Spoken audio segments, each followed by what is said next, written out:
The meeting I attended was from Durham Catholic School Board and was taking place on Monday, April 27th, held virtually from 7:30 p.m. till 9:30. DCDSB School Board is overseen by 8 elected trustees.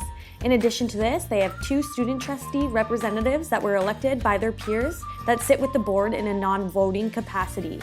All 8 trustees were in attendance during this meeting, as well as 9 staff members. 2 student trustees were also in attendance.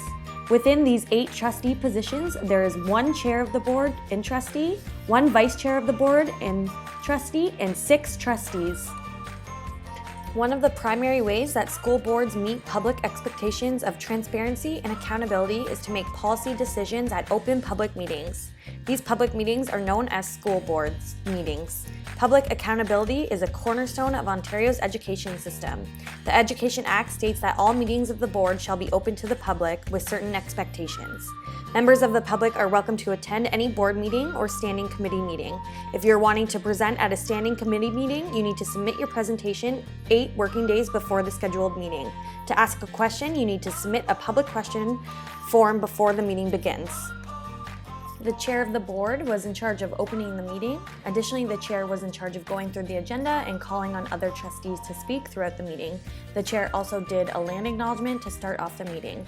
There were several topics that were covered in this meeting, outlined throughout this slide. The open session call to order involved introductions, land acknowledgement, a motion to move on camera, memorials, and prayers. The announcements involved retirements and new positions being filled. The actions to be taken was involving a motion that was to be moved to sign the minutes for the last meeting, and this motion was moved by a trustee and then seconded by another trustee. There was presentations which involved Catholic Education Week and DCDSB's Workforce Census Report. There was consideration of motions which involved motions being read and motions being moved by one trustee and then seconded by another. There was unfinished business from previous meetings which looked at committee reports, Durham Catholic Parent Involvement Meeting minutes, and then there was staff reports such as chair's verbal report, student trustees' verbal report, and director's verbal report.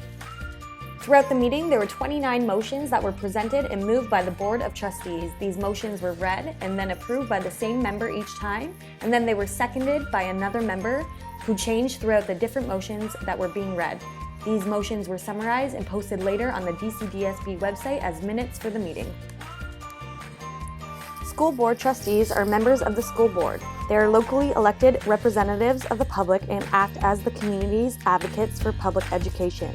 A school board trustee is a member of the board, not a member of the parliament.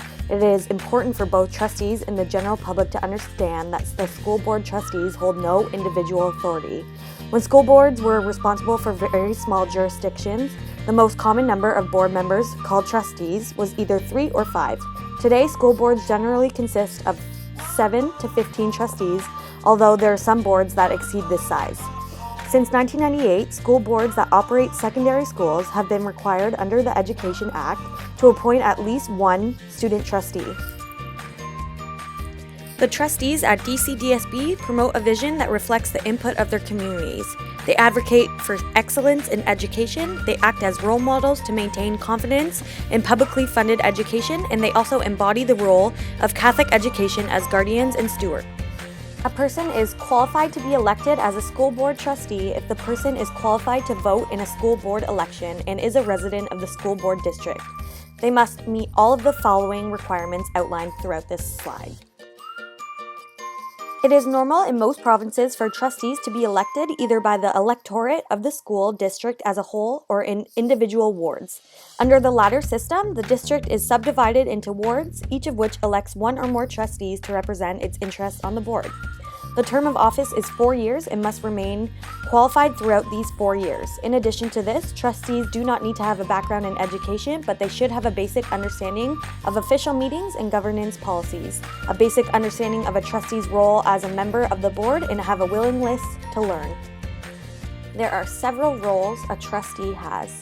Some of these roles include maintaining a focus on student achievement, participating in decision-making that benefits the board's entire jurisdiction, communicating views and decisions of the board back to their fellow coworkers, and considering the conflicting interests and values at hand. In addition to the roles as a whole, trustees have requirements under the Education Act as well. In addition to the Education Act requirements, they also have to follow a code of conduct. Trustees provide effectiveness, efficiency, community engagement, ethics, and representation. Without trustees, the education community would not be heard. Trustees are integral in the decision-making process and play a key role in Ontario education. Here are a few questions I would have for a trustee if I had the opportunity to interview them.